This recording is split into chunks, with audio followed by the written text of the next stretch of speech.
ప్రియులారా, ప్రార్థనతో ఒక ధ్యానం కొరకు సిద్ధపడదాం. ప్రేమగల మా తండ్రి, మీ పరిశుద్ధ లేఖనాలని మీ ఆత్మ సహాయంతోనే పరిశోధిస్తూ మేము మేలు పొందినట్లు, మీరు మహిమ పొందినట్లు దీవించి నడిపించమని, వాక్యం వింటున్న బిడ్డలందరూ ఆత్మలో క్షేమమును ఉజ్జీవమును అనుభవించే భాగ్యం దయచేయమని యేసు నామంలో ప్రార్థిస్తున్నాం తండ్రి, ఆమేన్. ప్రియులారా, ఈ మధ్యకాలంలో యేసుక్రీస్తు రాకడను గూర్చిన సిద్ధపాటు ఎలా ఉండాలి అనే ఆలోచనతో కొంతమంది నన్ను ప్రశ్నించారు. నాకున్న కొద్ది వాక్య జ్ఞానంతో లేక అనుభవంతో కొన్ని మాటలు ఆ విషయంలో మనం ధ్యానం చేయాలని నేను ఆశపడుతున్నాను. దాని సందర్భంగా మనం 1-2 వాక్య భాగాల్ని మనం చదవాలని నేను ఆశపడుతున్నాను. ఉదాహరణకు మత్తయి సువార్తలో 24వ అధ్యాయంలో శిష్యులు యేసు ప్రభు దగ్గరకు వచ్చి ఆయన అడిగిన ఒక ముఖ్యమైన ప్రశ్న మనం 24వ అధ్యాయంలో చూస్తాం. మత్తయి సువార్తలో బైబిల్ తెరిచి చూడండి. 3వ అధ్యాయంలో ఆయన ఒలీవ కొండ మీద కూర్చుండి ఉన్నప్పుడు శిష్యులు ఆయన యొద్దకు ఏకాంతముగా వచ్చి, ఇవి ఎప్పుడు జరుగును? నీ రాకడకును ఈ యుగ సమాప్తికిని సూచనలేవి మాతో చెప్పమని అడిగారండి. యేసు ప్రభువారు వెంటనే ఇచ్చిన మొదటి జవాబు మనం చూస్తే యేసు వారితో ఇట్లా, నేను 4వ వచనం నుండి జాగ్రత్తగా చూడండి. ఎవడను మిమ్మును మోసపరచకుండా చూచుకొనుడి. అనేకులు నా పేరట వచ్చి నేనే క్రీస్తునని చెప్పి పలువురిని మోసపరిచెదరు. మరియు మీరు యుద్ధములను గూర్చియు యుద్ధ సమాచారములను గూర్చియు వినబోదురు. మీరు కలవరపడకుండా చూచుకొనుడి అని కొన్ని మాటలు చెప్పిన తర్వాత యేసు ప్రభు వారు ఉపయోగించిన ఒక స్టేట్మెంట్, అది చాలా ప్రాముఖ్యమైనది. అది చదువుతున్నాను చూడండి. 6వ వచనంలో చివరి భాగం, ఇవి జరగవలసి ఉన్నవి గాని అంతము వెంటనే రాదు. సాధారణ క్రైస్తవులు ఏ చిన్న భూకంపం వచ్చినా, లేక ఎక్కడైనా యుద్ధం జరుగుతుందనే ఆలోచన వచ్చినా, లేక మరొక రకమైనది ఏదైనా విపత్తు వచ్చినా ఇమీడియట్ గా వెంటనే ప్రభు యొక్క రాకడ వచ్చేస్తుందని ఒక మాట చెప్పడం మనకు అలవాటు అయిపోయింది. అలా చెప్పడం తప్పని నేను అంటలేదు, కానీ అంటే మనకి సూచనలు చూస్తూ అప్పుడు ఆయన రాకడ వస్తుందని చెప్పుకోవడం అనేది అది సరైన అలవాటు కాదని వాక్యం మనకు నేర్పిస్తుంది. ఉదాహరణకి ఇప్పుడే మనం చదివాం, యేసు ప్రభు వారు కొన్ని సూచనలు చెప్పి ముఖ్యమైన మాట ఏమన్నారంటే, ఇవి జరగవలసి ఉన్నవి గాని అంతము వెంటనే రాదు. ఇదిలా ఉండగా పేతురు కూడా తన పత్రికలో యేసుక్రీస్తు యొక్క రాకడను గూర్చిన కొన్ని మాటలు రాశాడు. చాలా ప్రాముఖ్యమైన మాటలు అవి. పేతురు రాసిన 2వ పత్రికలో 3వ అధ్యాయంలో మనం చూస్తే 3వ వచనం నుండి ఈ మాటలు చదువుతున్నాను చూడండి. అంత్య దినములలో అపహాసకులు అపహసించుచు వచ్చి తమ స్వకీయ దురాశల చొప్పున నడుచుకొనుచు ఆయన రాకడను గూర్చిన వాగ్దానం ఏమాయను? పితరులు నిద్రించినది మొదలుకొని సమస్తమును సృష్టి ఆరంభమున ఉన్నట్టే నిలిచి ఉన్నదే అని చెప్పుదురని మొదట మీరు తెలుసుకొనవలెను. ఈ అపహాసకులు అనేవారు వారు సంఘానికి వెలుపలున్న వారు కారు, సంఘంలోనే ఉన్నారు. వారు క్రైస్తవులుగా చలామణి అవుతూ వారు దేవుని యొక్క వాక్యాన్ని లేక యేసుక్రీస్తు యొక్క 2వ రాకడను గూర్చి చాలా అనవసరమైన ప్రశ్నలు లేపి ప్రజల్లో ఒక రకమైన ఆందోళనను సృష్టించినట్లు మనం చూస్తూ ఉన్నాం. అయితే 8వ వచనం వచ్చేటప్పటికి పేతురు ఒక వివరణ ఇస్తున్నాడు చూడండి. పేతురు రాసిన 2వ పత్రికలో 3వ అధ్యాయంలో 8వ వచనం, ప్రియులారా, ఒక సంగతి మరచిపోకుడి, ఏమనగా ప్రభు దృష్టికి ఒక దినము 1000 సంవత్సరముల వలెను, 1000 సంవత్సరములు ఒక దినము వలెను ఉన్నవి. కొందరు ఆలస్యమని ఎంచుకున్నట్లు ప్రభు తన వాగ్దానమును గూర్చి ఆలస్యము చేయువాడు కాడు గాని ఎవడునూ నశింపవలనని ఇచ్ఛయింపక అందరూ మారు మనసు పొందవలనని కోరుచు మీ ఎడల దీర్ఘశాంతం గలవాడై ఉన్నాడు అని వ్రాస్తాడు. దేవుని యొక్క అపారమైన ప్రేమ, ఆయన గుణలక్షణాల్లో అతి ప్రాముఖ్యమైన దీర్ఘశాంతాన్ని గురించిన ప్రస్తావన ఇక్కడ తీసుకొచ్చి దేవుడు తన కుమారుని యొక్క రాకడ, 2వ రాకడ, ప్రభు చేసిన వాగ్దానం యొక్క నెరవేర్పును ఇంగ్లీష్లో డెఫరింగ్ అంటాం. అంటే కొంచెం అలాగ దూరం చేస్తూ వాయిదా వేస్తూ వస్తున్నాడు. అలా వేయబట్టే నాలాంటి ఒక పాపి నామకార్థ క్రైస్తవుడు దేవుని బిడ్డగా మారడానికి అవకాశం వచ్చింది. మారు మనసుకు చోటు ఇవ్వకుండా కేవలం పై భక్తిని మాత్రమే ప్రదర్శిస్తూ వాక్యంతో సంబంధం లేని దినాల్లో మంచి యవ్వనంలో ప్రతిరోజు రాకడొస్తే ఏమైపోద్దో నేను నరకానికి పోతాననే భయంతోనే జీవించే పరిస్థితులు తప్ప వాటిని తప్పించుకునే ప్రయత్నం ఎప్పుడు చేయలేదు. మరి అలాంటప్పుడు దేవుడు నా జీవితంలో నేను పుట్టినది మొదలుకొని 24 సంవత్సరాల వయసు వచ్చే వరకు ఎంత దీర్ఘశాంతం వహించుంటాడో నేను ఆలోచిస్తుంటే నాకే ఆశ్చర్యంగా ఉంది. Why should God wait for me? దేవుడు ఎందుకు నా కొరకు కనిపెట్టాలి? దేవుడు నాకెందుకు ఇలాంటి అవకాశం ఇవ్వాలి? ఎందుకంటే భయంకరమైన విగ్రహారాధనకు సంబంధించిన కుటుంబాల్లో నుంచి మారి వచ్చిన తల్లిదండ్రులకు పుట్టిన మేము కేవలం నామకార్థ క్రైస్తవులుగా జీవిస్తూ వాక్యానికి విరుద్ధంగా జీవిస్తూ వాక్యాన్ని నమ్మకుండా యేసుక్రీస్తుకి ఇవ్వాల్సిన చోటును హృదయంలో ఇవ్వకుండా జీవితంలో ఇవ్వకుండా కాలాన్ని అలా వ్యర్థంగా గడిపేస్తూ ఉంటే ఈ లోకమే శాశ్వతం అనుకుంటూ ఎందుకు ఆయన నన్ను గూర్చి అంత శ్రద్ధ వహించాలి? సో ఇక్కడ అదే చెప్పాడు ఆయన. కొందరు ఆలస్యం అని ఎంచుకున్నట్లు ఆయన ఆలస్యం చేయడు గాని ఎవడునూ నశింపవలని నిశ్చయింపక అందరూ మారు మనసు పొందవాలని కోరుచు మీ ఎడల దీర్ఘశాంతం గలవాడై ఉన్నాడు. నా ఈ మాటలు వింటున్న వారిలో ఎవరైనా ఇంకా నామకార్థ క్రైస్తవ్యంలో పాపంలో దేవుని యందు విశ్వాసం ఉంచవలసిన విధానంలో కాకుండా యేసుక్రీస్తు ద్వారానే రక్షణ అనే విషయాన్ని అంగీకరించకుండా జీవిస్తూ ఉంటే ఈ వచనం వారందరికి ఒక హెచ్చరిక ప్రియులారా. So I'm so grateful to God.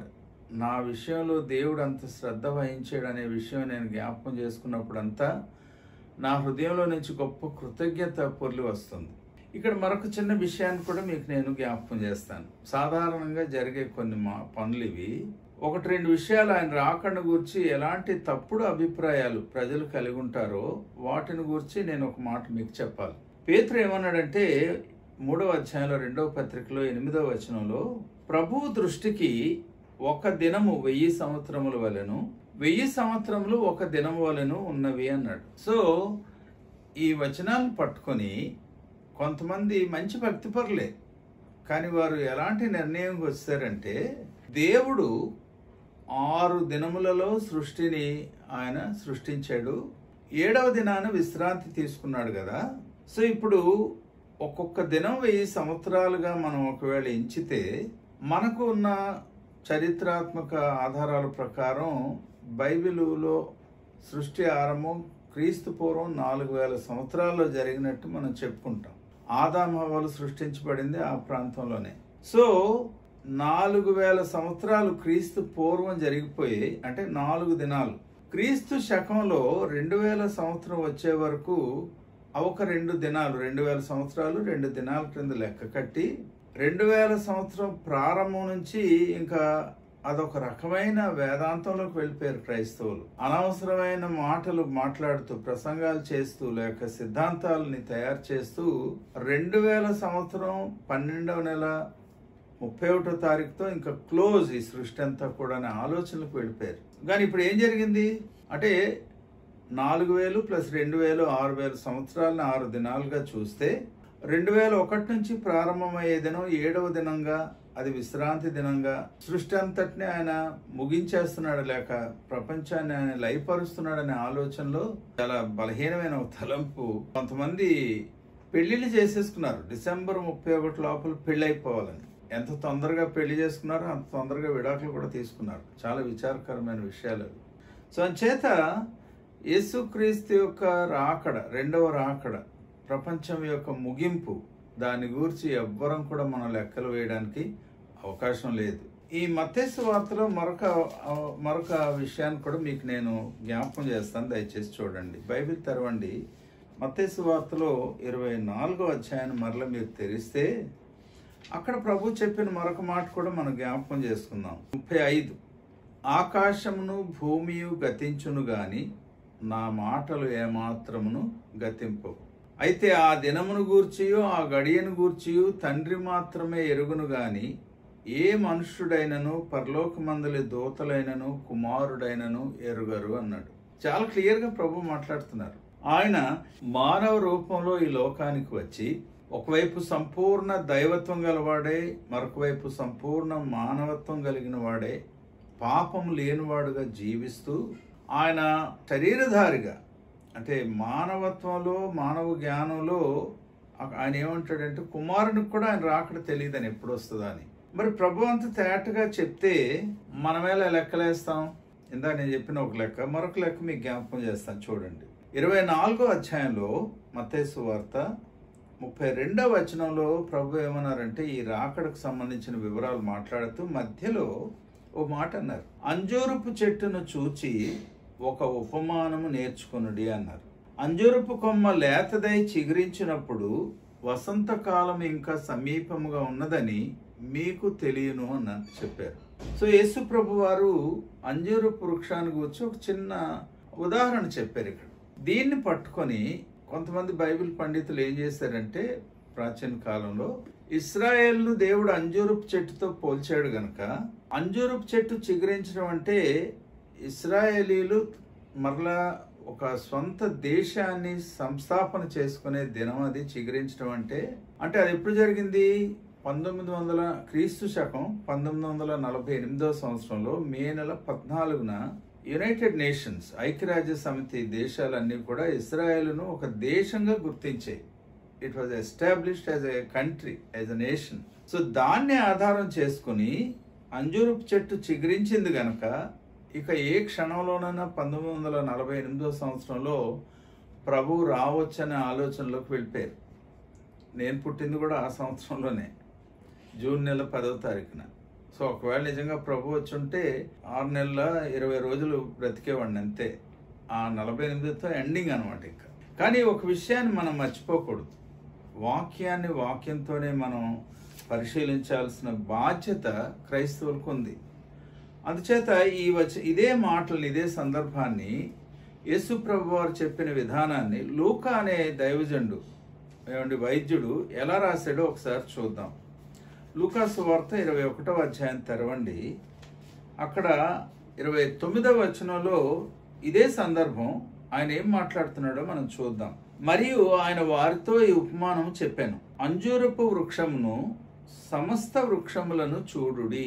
జాగ్రత్తగా ఈ మాటలు గమనించండి ప్రియులారా. అంజూరపు వృక్షమును సమస్త వృక్షములను చూడుడి. అక్కడ ఒక్క అంజూరపు వృక్షాన్ని గురించి మత్తయి రాశాడు, కానీ యేసు ప్రభు చెప్పింది ఏంటంటే అంజూరపు వృక్షమును సమస్త వృక్షములను చూడుడి అన్నారు. అవి చూడండి, అవి అంటే అంజూరపు వృక్షము, సమస్త వృక్షములు చూడుడి. అవి చిగురించుట చూచి వసంతకాలము అప్పుడే సమీపమైనని మీ అంతట మీరు తెలుసుకొందురు కదా. అటువలే మీరు ఈ సంగతులు జరుగుట చూచినప్పుడు దేవుని రాజ్యము సమీపమైనని తెలుసుకొనుడి అని చెప్పారు. అంటే ఇప్పుడు అంజూరపు వృక్షాన్ని ఇశ్రాయేలు దేశంతో పోలిస్తే, జనాంగంతో పోలిస్తే ఈ సమస్త వృక్షాల సంగతి ఏంటి? అంచేత మనం ఎట్టి పరిస్థితుల్లో కూడా ఈ వాక్యాన్ని, అంజూరపు చెట్టుని మనం ఇశ్రాయేలుతో పోల్చడానికి వీల్లేదు. అదే మత్తయి సువార్తలో 21వ అధ్యాయంలో మనకు తెలుసు, ఇంకెన్నడూ నీ ఫలములు ఎవరు తినరని ప్రభు చెప్పిన మాట ప్రకారం మరుసటి రోజు చూస్తే అది ఎండిపోయింది. దాన్ని పట్టుకుని కొంతమంది ఏమన్నారంటే యేసు ప్రభు వారు ఇశ్రాయేల్ను శపించాడని. కానీ నిజంగా వాక్యాన్ని పఠించే బైబిల్ విద్యార్థులంగా మనం జాగ్రత్తగా పరిశీలిస్తే దేవుడు అన్యుడైన అబ్రహాంని, జాగ్రత్తగా గమనించిన పిల్లలు, అబ్రహాం ఇశ్రాయేలీయుడు కాడు, యూదుడు కాడు, అన్యుడు. ఆ అన్యుడైన అబ్రహాముని దేవుడు తన పిలుపుతో పిలిచి, ప్రత్యేకమైన పిలుపుతో పిలిచి ఆయన ఇచ్చిన ఆశీర్వాదాన్ని చూస్తే నిన్ను ఆశీర్వదిస్తాను, నీ ద్వారా భూజనులందరిని ఆశీర్వదిస్తాను, నీ సంతానాన్ని నేను ఆశీర్వదిస్తాను అన్నాడు దేవుడు.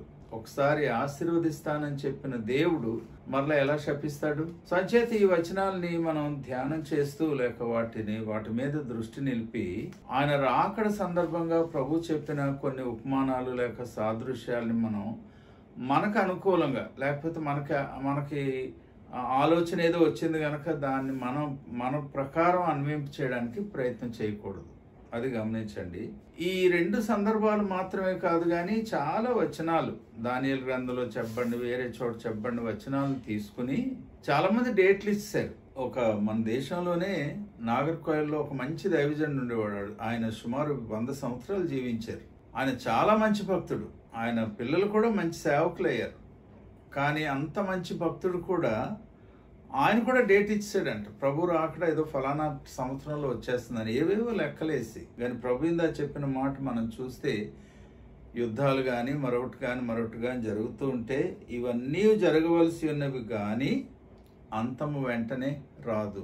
అంటే ఇప్పుడు నేను మాట్లాడుతున్న ఈ విషయాల్లో నా ఉద్దేశం అంతం వెంటనే రాదు గనక పర్వాలేదు, ఇంకా చాలా టైం ఉందని చెప్పడం కాదు. మనం ఒకసారి అపొస్తలుల కార్యాల్లోకి వెళ్దాం. అపొస్తలుల కార్యంలో 1వ అధ్యాయంలో యేసు ప్రభు వారు పునరుద్ధానుడైన తర్వాత 40వ దినాన్న ఆయన ఆరోహణమై వెళ్ళిపోతున్నారు. ఆయన వెళ్ళిపోతూ ఉన్నప్పుడు ఏం జరిగిందో ఒకసారి మనం చూద్దాం. 1వ అధ్యాయంలో 10వ వచనం మనం చూద్దాం. ఆయన వెళ్ళుచుండగా వారు ఆకాశం వైపు తేరి చూచుచుండిరి. ఇదిగో తెల్లని వస్త్రములు ధరించుకొనిన 2 మనుషులు వారి యొద్ద నిలిచి, గలిలయ మనుషులారా, మీరెందుకు నిలిచి ఆకాశం వైపు చూచుచున్నారు? మీ యొద్ద నుండి పరలోకమునకు చేర్చుకొనబడిన ఈ యేసే ఏ రీతిగా పరలోకమునకు వెళ్ళుట మీరు చూచితిరో ఆ రీతిగానే ఆయన తిరిగి వచ్చినని వారితో చెప్పిరి. చాలా ఆందోళనకు గురై, నిరాశ నిస్పృహలకు గురై, అప్పటికే చనిపోయిన తర్వాత 3 దినాలు ఏమవుతుందో తెలియని భ్రమలో లేకపోతే భయంలో ఆందోళనలో వారు ఉన్నప్పుడు ఆయన తిరిగి సమాధిలోంచి లేచాడు. 40 దినాలు ఉన్నాడు. కొంచెం ధైర్యం వచ్చింది. ఇప్పుడు అకస్మాత్తుగా ఆయన వెళ్ళిపోతున్నాడు. వెళ్ళిపోతుంటే వారు చాలా గుడి జారిపోయి ఉంటుంది శిష్యులకు. కానీ దేవుడు తన దూతలను పంపించి వారికి తెలియపరిచిన విషయం ఏంటంటే, మీ వద్ద నుండి పరలోకమునకు చేర్చుకొనబడిన ఈ యేసే ఏ రీతిగా పరలోకమునకు వెళ్ళుట మీరు చూచితిరో అదే రీతిగా ఆయన తిరిగి వచ్చునన్న వారితో చెప్పారండి. మనకు ఒక మాట జ్ఞాపకం ఉండాలి. యోహాను సువార్త 14వ అధ్యాయంలో ఆయన 1వ వచనం నుండి క్రింది మాటలు మనం చూస్తే, మీ హృదయములను కలవరపడ నీయకుడి. నేను మీ కొరకు స్థలం సిద్ధపరచడానికి వెళ్తున్నాను. నేను స్థలాన్ని సిద్ధపరిచిన తర్వాత నేనున్న స్థలంలో మీరును ఉండులాగున మరల వచ్చి నాతో కూడా మిమ్మల్ని తీసుకుని వెళ్తానని ప్రభు చెప్పిన మాటలు నిజంగా క్రైస్తవ విశ్వాసానికి అవి ఒక పునాది లాంటివి, ఆధారం లాంటివి, ధైర్యాన్ని ఇచ్చేవి. తప్పకుండా ఆయన వస్తాడు. అది ఓన్లీ చెప్పాడు, కానీ ఇప్పుడు ప్రాక్టికల్గా జరిగిపోయింది. అది వెళ్ళిపోతున్నాడు ఆయన. వారు చాలా గుండె జారిపోయిన పరిస్థితిలో మళ్ళా దేవుడు పంపించిన వర్తమానం ఏంటంటే ఆయన తిరిగి వస్తాడని. మీరు జాగ్రత్తగా అపొస్తలుల కార్యాలు తర్వాత ఈ అపొస్తలులు కొందరు రాసిన పత్రికలు జాగ్రత్తగా చదివితే, ఇంక్లూడింగ్ పౌలు, వారందరూ కూడా యేసు ప్రభు వారు ఏ క్షణాన్ని వస్తారో అనే ఆలోచనతో ఎప్పటికప్పుడు సిద్ధపాటు కలిగి వారు అనేకులను సిద్ధపరిచినట్లు దేవుని వాక్యం మనకు నేర్పిస్తూ ఉంది. అది ఎంతో ఆశీర్వాదకరమైన ఒక గొప్ప అనుభవం కదా ప్రియులరా. ఎప్పుడైతే ఈ విషయాన్ని చూశారో ప్రభు యొక్క మాటలను వారు జ్ఞాపకం చేసుకుంటూ వారి జీవిత విధానం, వారి దృక్పథం పూర్తిగా మారిపోయింది ప్రియులరా. ఆ మార్పు ఎంతవరకు తీసుకెళ్ళిందంటే, ఒకసారి పౌలు అనే భక్తుడు కొలస్సీలకు పత్రిక రాస్తూ ఆయన ఏం నేర్పించాడో ఒకసారి చూద్దాం. కొలస్సీ పత్రిక 3వ అధ్యాయంలో 1, 2, 3, 4 వచనాలు మనం చదువుదాం. మీరు క్రీస్తుతో కూడా లేపబడిన వారైతే పైనున్న వాటినే వెదకుడి, అక్కడ క్రీస్తు దేవుని కుడిపార్శ్వమున కూర్చుండి ఉన్నాడు. పైనున్న వాటి మీదనే గాని భూ సంబంధమైన వాటి మీద మనస్సు పెట్టుకొనకుడి. ఏలయనగా మీరు మృతి పొందితిరి, మీ జీవము క్రీస్తుతో కూడా దేవుని యందు దాచబడి ఉన్నది. తర్వాత మాట చూడండి, 4వ వచనం. మనకు జీవమై ఉన్న క్రీస్తు ప్రత్యక్షమైనప్పుడు మీరును ఆయనతో కూడా మహిమయందు ప్రత్యక్షపరచబడుదురు. మరలా చదువుతున్న 4వ వచనం చూడండి. మనకు జీవమై ఉన్న క్రీస్తు ప్రత్యక్షమైనప్పుడు మీరును ఆయనతో కూడా మహిమయందు ప్రత్యక్షపరచబడుదురు. అంటే వీరి మనసంతా, వీరి ఆలోచన అంతా యేసుక్రీస్తు యొక్క రాకడను గూర్చిన ఆ సిద్ధాంతం మీద అది బాగా వంటబట్టిపోయింది. వారు ఏం పని చేసినా, ఏం చూస్తున్నా, ఏం మాట్లాడినా వారి ఆలోచన అంతా కూడా పైనున్న వాటి మీద, ప్రభు యొక్క రాకడ మీద. పత్రికలు, వార్తలు, తర్వాత అపొస్తలుల కార్యాలు చదివితే దాదాపు మత్తయి సువార్త నుంచి ప్రకటన గ్రంథం వరకు ప్రతి పుస్తకంలో ఎక్కడో ఒక దగ్గర కనీసం ఒక్క ప్రస్తావనైనా యేసుక్రీస్తు యొక్క రాకడను గూర్చి ఉన్నదంటే అది క్రైస్తవ విశ్వాస జీవితానికి ఎంత బలాన్ని ఇచ్చేదో ఒకసారి మీరు ఆలోచన చేయండి. అపొస్తలుల కార్యాల్లో నుంచి మనం సిద్ధాంతాలు తీసుకోం కానీ మనోళ్ళు చాలా మంది సిద్ధాంతాలు అందులోంచే తీసేసుకుని చాలా తప్పటడుగులు వేశారు.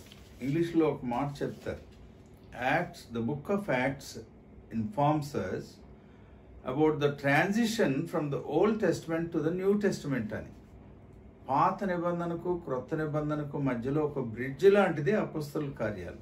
అందువల్ల అందులో నుంచి మనం సిద్ధాంతాలు తీసుకోకూడదనేది అనుభవజ్ఞులైన బైబిల్ పండితులు నేర్పించే ఒక గొప్ప సత్యం.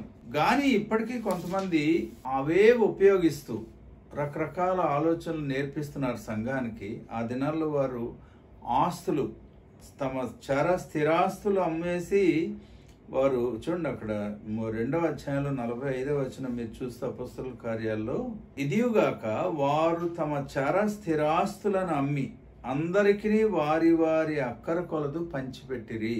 దానికి ముందు మనం చూస్తే విశ్వసించిన వారందరూ ఏకముగా కూడి తమకు కలిగినదంతయు సమిష్టిగా ఉంచుకొండ్రి. ఒకసారి మా ఇంటి దగ్గర ఒక వ్యక్తి సైకిల్స్ అద్దెకిచ్చేవాడు. ఆ పిల్లలు సైకిల్ నేర్చుకునే టైంలో అక్కడ సైకిల్ అద్దెకి తీసుకోవడానికి వెళ్తే అతడు I think CPM communist party Marxist సిద్ధాంతం నమ్మినోడు అనుకుంటాను. నన్ను చాలా గౌరవించి మాట్లాడేవాడు. సడన్గా ఏమన్నాడంటే, సార్ మీ యేసు ప్రభు ఉన్నారు చూడండి, ఆయన కూడా కమ్యూనిస్ట్ అండి, మేము ఆయన సిద్ధాంతాలనే పాటిస్తున్నామండి అన్నాడు. అంటే ఎంతవరకు సమిష్టిగా ఉంచుకోవడం, పంచుకోవడం ఇలాంటి వాటికి. కానీ పాపం విషయంలో, పాప విమోచన విషయంలో, దేవుని రాజ్యాన్ని ప్రకటించడం విషయంలో వారికి ఏమీ జ్ఞానం లేదు. సో ఇవన్నీ చూసి తప్పుడు ఆలోచనలు ప్రజలు పెట్టుకుంటారు. ఒక అమెరికాలో అనుకుంటాను శామ్ జోన్స్ ఎవరో, అతడు ఒక చర్చ్ నడిపేవాడు సంఘాన్ని. ఇంగ్లీష్లో కల్ట్స్ అంటామండి. కల్ట్స్ అంటే అబద్ధ బోధల సముదాయం. ఇప్పటికీ క్రైస్తవ్యంలో మంచి భక్తిగా ఉన్నామని చెప్పుకునేవారు, వాక్య ప్రకటన చేసేవారు కల్ట్స్లోనే ఉండిపోయారు. కల్టిక్ భక్తి అంటాం దాన్ని ఇంగ్లీష్లో, తెలుగు కలిపి చెప్తే. సో అలాంటి కల్ట్స్లో ఉన్నవారు ఒకడు ఏం చేశారంటే, అమెరికాలో ప్రభు రాకడ సమీపిస్తుంది కనుక మీరందరూ కూడా మీ దగ్గర మీ ఆస్తులు ఉంచుకోవడానికి వీల్లేదు, మీరందరూ మీ ఆస్తులు అమ్మి ఆ సంపద అంతా తీసుకొచ్చి చర్చిలో ఇవ్వాలి, ఎందుకంటే ప్రభు యొక్క రాకడ వచ్చేస్తుంది అని అనేటప్పటికీ, మరి ఇంగ్లీష్లో మరి ఇలాంటి విషయాలు ఎక్కడన్నా మీరు నేర్చుకున్నారో విన్నారో లేదో నాకు తెలియదు. కానీ ఈ సోలికల్ ప్రిన్సిపల్స్, సోలిష్ పవర్ అంటాం దాన్ని. అంటే పరిశుద్ధాత్ముడు అనుగ్రహించే ఆత్మ సంబంధమైన శక్తి, జ్ఞానం కాదు. కానీ మానవుల్లో ఉండే 3 భాగాలు ఉన్నాయి చూడండి, ఆత్మ, జీవము, శరీరము. ఆ జీవం అనేది ఇంగ్లీష్లో సోల్, దాన్ని మన తెలుగులో ప్రాణం అని కూడా అంటాం. యేసుప్రభు వారు మత్తయి 8:36 అంటారు కదా, ఒకడు లోకమంతే సంపాదించుకొని తన ప్రాణమును పోగొట్టుకుంటే వానికి ఏం ప్రయోజనం అని. What shall it profit a man if he gains the whole world but lose his own soul అంటాడు. ఆ సోల్ అనేది ఆదాము దగ్గర సాతాను కొట్టేశాడు. అందుకనే దేవునికి వ్యతిరేకమైన పని చేశాడు ఆదాము సంతానంగా మనందరినీ కూడా మన ప్రాణాలని, అంటే మన జీవాన్ని, ఇంగ్లీష్లో మన సోల్ని సాతాను వాడు కంట్రోల్లో పెట్టుకుని పెద్ద పెద్ద భక్తులైన వారిని కూడా వాడిచ్చే పవర్తో, సోల్ పవర్తో దేవుని ఆత్మశక్తి అనుకుని సేవ చేసేవారు బోల్డ్ మంది ఉన్నారు. అందుకే మన సంఘాలు ఇలాగా చెడిపోయి ఆఖరుకు చూడండి, సార్థి సంఘంలో చెప్తాడు కదా, నువ్వు చచ్చిన స్థితిలో ఉన్నావు అంటాడు. ఈరోజు సంఘాలు చచ్చిపోవడానికి కారణం క్రైస్తవ సంఘంలో పరిచర్యలో దేవుని ఆత్మశక్తితో జరిగే పరిచర్య చాలా మైనారిటీలోకి వచ్చింది. సోల్ పవర్తో చేసే పరిచర్య ఎక్కువైపోయింది. సో ఇప్పుడు ఈ జోన్స్ అనేవాడు ఏం చేశాడు, ఆ సోల్ పవర్తో ప్రజల్ని ఎలాగో ఆకర్షించుకున్నాడంటే, ఏ నుంచి జడ్ దాకా చర్చిలో ఉన్న వారు అందరూ వారి ఆస్తులు అమ్మేసి చర్చిలో ఇచ్చేశారు. అప్పుడు ఇంకొక అనౌన్స్మెంట్ చేశాడు, వచ్చే ఆదివారం మనం ప్రభు రాకడ సమీపిస్తుంది కనుక మనందరం ఆఖరుగా ప్రభురాత్రి సంస్కార భోజనం చేసి ఒకసారి మనందరం ఒకేసారి పరలోకానికి వెళ్ళిపోదాం అన్నాడు. వారికి ఏం అర్థం కాలేదు ఏం చెప్తున్నాడు. ఇదంతా చరిత్రలో ఉంది, మీరు వెతకండి తెలుస్తుంది. సో ఆయన ఏం చేశాడంటే, నీళ్లలో ద్రాక్షరసం తయారు చేసిన నీళ్లలో పొటాషియం సైనైడ్ కలిపేశాడు. వందల మంది ఆ చర్చ్ మెంబర్స్ వచ్చారు. అందరు అమాయకంగా వచ్చి ప్రభు శరీరానికి సాదృశ్యంగా రొట్టెని ఇచ్చాడు, తీసుకున్నారు. ప్రభు యొక్క రక్తానికి సాదృశ్యంగా ఇదిగో ద్రాక్షారసం తీసుకోండి, మనందరం ఒకేసారి తీసుకుని పరలోకానికి వెళ్ళిపోదామని ఇచ్చేసాడు. కుప్పలుగా చచ్చి పడిపోయారండి అందరూ. కానీ ఆయన భార్య ఆయన పిల్లలు మాత్రం బ్రతికే ఉన్నారు. ఇదండి సేవకులు ఆ రోజుల్లో ప్రారంభించిన మోసం ఈ రోజు కూడా కొనసాగుతూనే ఉంది. అమాయక క్రైస్తవులు ప్రతీదీ వాక్యమే, ప్రతీదీ సువార్తే, ప్రతీదీ దేవుని ఆత్మ చేస్తున్న అద్భుతమైన ఆలోచనలో భ్రమలో పడిపోయి వాక్యంతో సంబంధం లేకుండా కేవలం వ్యక్తులను ఆరాధిస్తూ యేసుక్రీస్తుకి ఇవ్వాల్సిన స్థానాన్ని వారి జీవితంలో ఇవ్వడం లేదు గనక ఈరోజు మన క్రైస్తవ సంఘం చచ్చుబడిపోయింది, చల్లారిపోయింది, చచ్చిపోయింది. వాడు బయటకు వచ్చాడో లేదో ఇప్పుడు తెలియదు, కానీ వాడి కుటుంబం అంతా జైలుకి వెళ్ళారు ఆ తర్వాత. కానీ ఎన్ని కుటుంబాలు, ఎంతమంది దేవుని బిడ్డలు అలాంటి భ్రమ పెట్టే మాటలకు లోబడిపోయి చచ్చిపోయారో మీరు ఆలోచన చేయండి. సో అంచేత నేను ఎందుకు ఇదంతా మాట్లాడానంటే, అపొస్తలుల కార్యాల్లో నుంచి సిద్ధాంతాలు తీసుకుని మాట్లాడేవారు వారు తమకు తెలియకుండానే ఇలాంటి మోసకరమైన భక్తిలో పడిపోతున్నారనేది మరొకసారి మీకు జ్ఞాపకం చేస్తున్నాను. కానీ మనం మాట్లాడుతున్న ఒక ముఖ్యమైన విషయం ఏంటంటే, ప్రభు యొక్క రాకడ ఖచ్చితమైంది. ఈ శిష్యులు వారు ఏం చేస్తున్నారంటే, ఎందుకు ఇలా ఆస్తులు అమ్మేసి అందరూ కూడా ఒక్కలాగే అంటే ఒకే చోటుకు వచ్చి సమిష్టిగా ఉండిపోతున్నారంటే, వారు ప్రభు వెళ్ళిపోయిన రోజు నుంచి మరుసటి రోజు ఆ మరుసటి రోజు ఏ క్షణాన్నైనా ప్రభు తిరిగి రావచ్చనే ఆలోచనలోకి వెళ్ళి కనిపెడుతున్నారు వారు. అందుకనే వారు సువార్తను కూడా అంతే బలంగా చేశారు. ఈరోజు మనకి ఎన్నో పరికరాలు ఉన్నాయి, ఎన్నో సౌకర్యాలు ఉన్నాయి, అవకాశాలు ఉన్నాయి. అఫ్కోర్స్ ఈ మధ్య ఈ కరోనా వచ్చి కొంత పరిచర్య ఆగిపోయింది. ఈ క్రైస్తవ వ్యతిరేక శక్తులు మన దేశంలో కూడా పెరిగిపోతున్న కారణంగా అక్కడక్కడ సేవకు ఆటంకం వచ్చింది. కానీ నిన్న మొన్నటి దాకా మనకి ఎంత అవకాశం ఇచ్చాడండి దేవుడు సువార్తకు. కానీ ఏది క్రైస్తవ సంఘాలు సువార్తను ఎక్కడ బోధిస్తున్నాయి? ఎంతసేపు పెద్ద ఆలయాలు కట్టుకోవడం, అందులో మనుషులు కూర్చోబెట్టి ఏదో ఆదివారం వాక్యాన్ని బోధిస్తూ ఇంత చేస్తే దృష్టి ప్రభు మీద కాదు, వారి దేవాలయం మీద, వారి సేవకుడి మీద. అది అన్యాయం, అది మోసం. ఒకవేళ నా మాటలు వింటున్న సేవకులు ఎవరైనా మీరు అలాంటి మోసంలో పడి ఉంటే వెంటనే పైకి రండి. క్రైస్తవులు అలాంటి మోసంలో పడి ఉంటే పైకి రండి. ఒక మాట చెప్తాను హెచ్చరిక కొరకు. చాలా భక్తిగా ఉండి మందులు కూడా వాడనంత భక్తి కలిగిన క్రైస్తవ సంఘాల్లో వారి విశ్వాసులు ఎవరికి సువార్త చెప్పడానికి వారు పెద్దలు అనుమతించరు. సువార్త కేవలం సేవకులు చేయాలి, విశ్వాసులు చేయడానికి వీల్లేదనే సిద్ధాంతం ఒకటి ఉంది, మీకు తెలుసా? పోనీ ఆ సేవకులు ఎవరైనా బయటకు వెళ్ళి అన్యులు క్రైస్తవేతరులైన వారికి సువార్త చెప్తారంటే కాదు. ఎవరో ఒకరి ద్వారా ఒక మంచి క్రైస్తవ కుటుంబాన్ని, భక్తిగల కుటుంబాన్ని తీసుకొచ్చి వారికి ఏదో వాక్యం అని చెప్పి ఈ సంఘంలో నుంచి వారి సంఘంలోకి తీసుకెళ్ళిపోతున్నారు. అందువల్ల యేసుక్రీస్తు రాకడకు సంబంధించి మన బాధ్యత ఏంటి? మనం సువార్త ప్రకటించాలి. అంటే ఇంగ్లీష్లో చెప్పాలంటే we have to realize the urgency of the preaching of the gospel because he's coming back soon. మనకు తెలుసు కదా ప్రకటనలో ఆయన చెప్పిన మాట, ఇదిగో నేను త్వరగా వచ్చుచున్నాను అంటున్నాడు ఆయన. 22వ అధ్యాయంలో ప్రకటనలో ఆ మాటను మనం చూస్తాం కదా. యేసు ప్రభు వారు త్వరగా వస్తున్నారు, ఎన్నో సూచనలు నెరవేరిపోతున్నాయనే మాటలు మాట్లాడతాం. కానీ మరి నిజంగా ఆయన త్వరగా వస్తున్నాడంటే మొట్టమొదటిది మన సిద్ధపాటు ఎలా ఉంది, రెండవది మనం ఏ రీతిగా సువార్తను ప్రకటిస్తూ ఉన్నాం. ప్రకటన 22వ అధ్యాయంలో మనం 10వ వచనం మనం చూస్తే కాలము సమీపమైనది అంటాడు. 12వ వచనంలో మనం చూస్తే ఇదిగో త్వరగా వచ్చుచున్నాను అంటాడు. సో అంచేత మన ప్రభు యొక్క రాకడ యొక్క ఆ సీరియస్నెస్, ఆ తీవ్రత నిజంగా మనకు అర్థమై ఉంటే 2 విషయాలు తప్పనిసరిగా మన జీవితంలో జరిగి తీరాలి. ఒకటి, ఇందా నేను చదివినట్టు కొలసీ పత్రికలో 3వ అధ్యాయంలో 1 నుంచి 4 వచనాల యొక్క దృక్పథం మనలో కనబడాలి.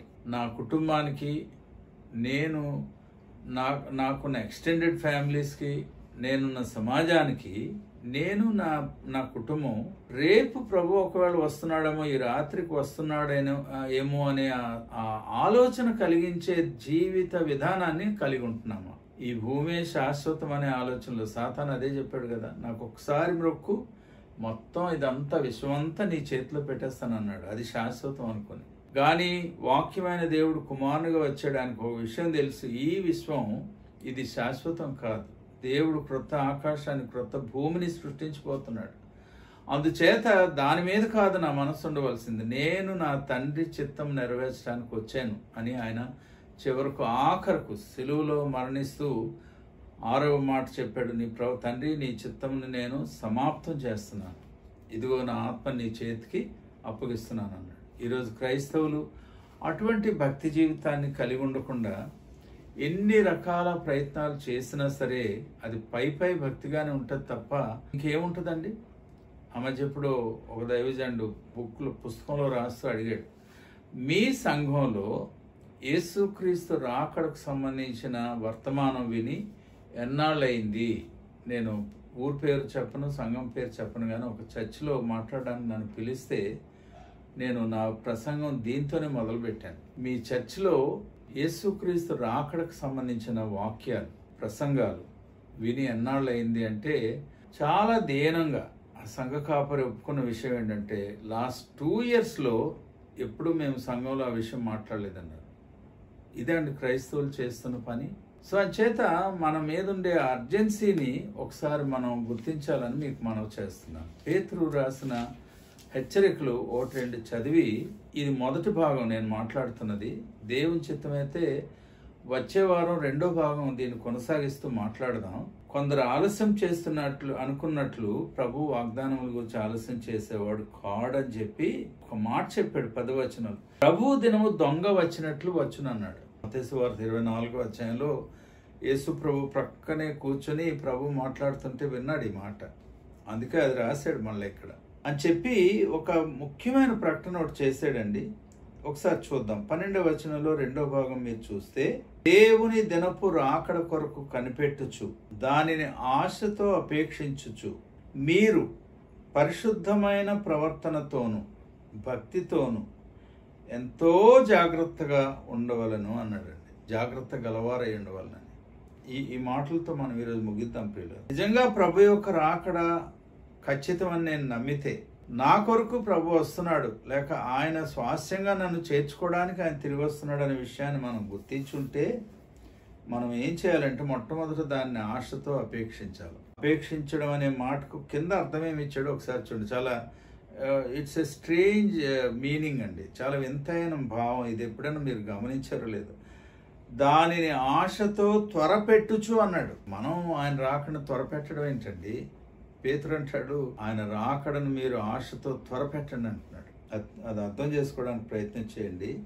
మనం ఏం చేయాలో చెప్పాడు చూడండి. మీరు పరిశుద్ధమైన ప్రవర్తనతో జీవించాలి, భక్తితో జీవించాలి.